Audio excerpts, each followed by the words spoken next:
छांगुर मामले से पूरा देश हैरान है। हिंदू लड़कियों के सुनियोजित धर्मांतरण से हर कोई स्तब्ध है। ऐसे में रायपुर के वरिष्ठ मनोवैज्ञानिक डॉक्टर इला गुप्ता ने बड़ा खुलासा किया है। उनका कहना है कि ऐसे प्रकरणों में कई बार लड़कियों को हिप्नोटाइज भी कर दिया जाता है। पिछले 10 वर्षों से उन्होंने ऐसी 35 लड़कियों की काउंसलिंग की है।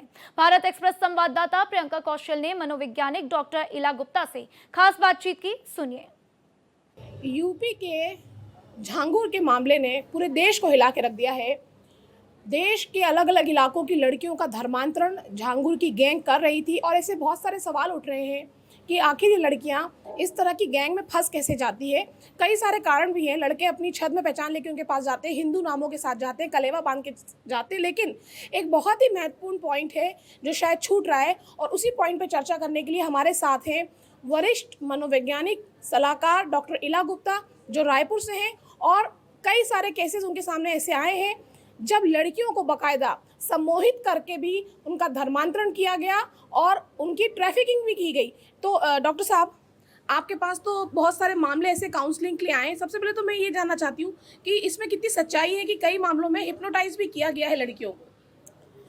हाँ, ये बिल्कुल सच्ची बात है, क्योंकि लड़की जो होती है, आप कैसे बिलीव करते हैं कि वो लड़की कहती है कि मैं घर से भाग जाऊंगी, वो माता पिता पे हाथ उठाने लग जाती है, वो कोई भी बात नहीं मानती। और कुछ केसेस ऐसे होते हैं कि वो सही में लड़की रात को बालकनी से कूद के वो भाग गई। तो आप ये सोचिए, कोई समझदार लड़की है, कॉलेज जा रही है, अच्छी खासी पढ़ाई कर रही है, और वो अचानक से वो इतनी प्रभावित हो गई कि वो इस तरह से हरकत करने लगी कि वो घर से भाग रही है और वो धमकी दे रही है और पिता पे हाथ भी उठा रही है। तो ये तो नॉर्मल नहीं है किसी भी बच्चे के लिए। जो बच्चा 6 महीने पहले एकदम नॉर्मल था और उसके बाद एकदम से ये इस तरह का व्यवहार करने लग जाए। फिर उसके बाद अगर वो बच्चा पकड़ा जाता है, हमारे लिए वो बच्चा ही है, 18-19 साल की बच्ची है, तो अगर हम माता पिता या पुलिस वाले उसको लेकर आते हैं तो वो ढंग से जवाब भी नहीं देती है और बार बार वॉमिट करती है। तो ये सब परिस्थितियां हम देखते हुए हम ये कह सकते हैं कि उसको बिल्कुल सम्मोहित करा गया है, या फिर कोई दवाई इस तरह से दे दी गई है कि वो कोई भी चीज़ को सच्चाई कबूलने को राज़ी ही नहीं होती। जैसे कि एक मेरा केस था, उसमें वो लड़का मैरिड था, उसके बच्चे थे और वो लड़की उसको कॉलेज में मिली थी और वो वहाँ पे प्रोग्राम जैसे कॉलेज का होता है ऑर्केस्ट्रा, उसमें वो बाजा बजाता था और वो बाजा बजाते बजाते उसने उससे फ्रेंडशिप कर ली। जैसे बच्चे होते हैं कॉलेज के, आप अच्छा बजा रहे हो भैया, ऐसा।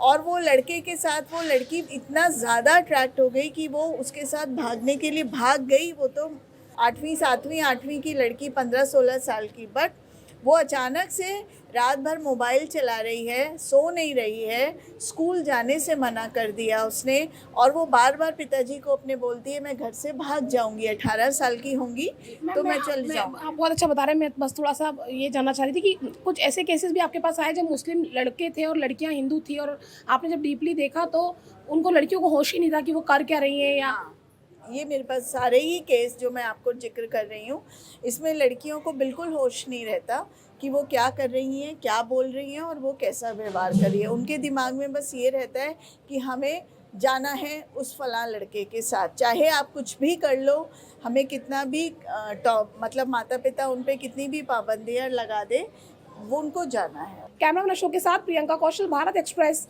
रायपुर।